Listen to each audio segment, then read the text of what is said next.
করো, সব কিছু না বলার পরেও আল্লাহ যে আপনাকে আমাকে হিদায়াত দান করলেন, মুসলমান হিসেবে সৃষ্টি করলেন, মুসলমান হওয়ার পরেও যখন জাহান্নামের আগুনে আপনাকে আমাকে জ্বলতে হবে, আর এই জমিনে এমন সন্তান আসছে কাফিরের ঘরে জন্ম নিয়েছে, বেঈমানের ঘরে জন্ম নিয়েছে, কিন্তু মধ্য ইহুদি খ্রিস্টান, কিন্তু তারাও এমন একটা সময় হয়তো সারা জীবন ইহুদি খ্রিস্টান যুদ্ধ ছিল, কিন্তু মৃত্যুবরণের আগে কোনো না কোনো ভাবে আল্লাহ তাআলা তাকে হিদায়াত দান করেছেন, সে কালেমা পড়ে তার মওত হয়েছে, মুসলমান হয়ে সে মৃত্যুবরণ করেছে।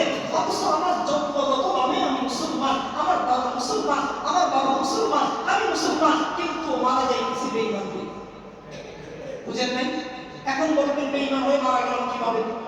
যারা ঈমান আনছে সবাই তো মুসলমান, যারা বলছে লা ইলাহা ইল্লাল্লাহ, আল্লাহ ছাড়া কোনো মাবুদ নাই, সেই কথার উপর তো বিশ্বাস করলাম, তাহলে বেঈমান হলাম কিভাবে?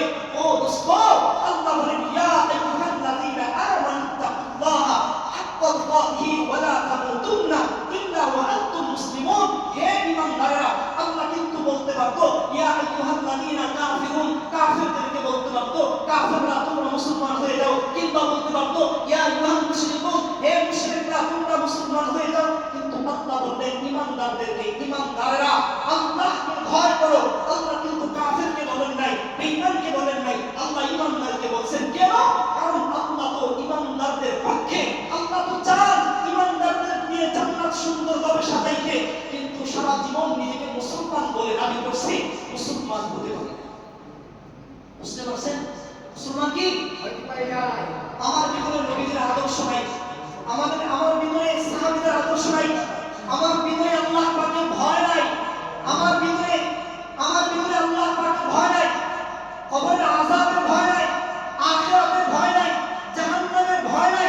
এই সব কিছু না থাকার কারণে মারা যাচ্ছি, যখন কালেমাটা পড়ো করতে পারি না, যখন মারা যাইতেছি এমন একভাবে মারা যাইতেছি আল্লাহ তাআলাই ভালো জানেন। এই জন্য আল্লাহ বলেন সাবধান, মুসলমান না হয়ে মৃত্যুবরণ করে। আল্লাহ বলেন আল্লাযী খালাকাল মাউতা ওয়াল হায়াত, আল্লাযী খালাকাল মাউতা ওয়াল হায়াতা লিয়াবলুয়াকুম আইয়ুকুম আহসানু আমালা ওয়া হুয়াল আজিজুল গফুর।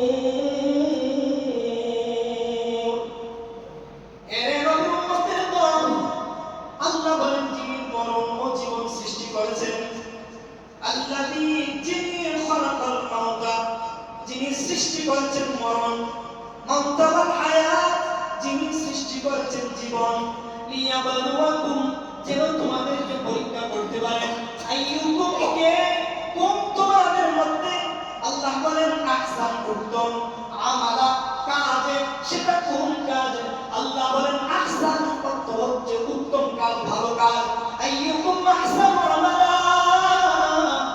এরে নবীর উম্মতের দল, আল্লাহ বলেন আল্লাহ তোমাদেরকে জমিনে সৃষ্টি করেছেন তোমাদেরকে পরীক্ষা করার জন্য। কোন সেই পরীক্ষা? আল্লাহ বলেন আইয়ুকুম আহসানু আমালা, আল্লাহ তাআলা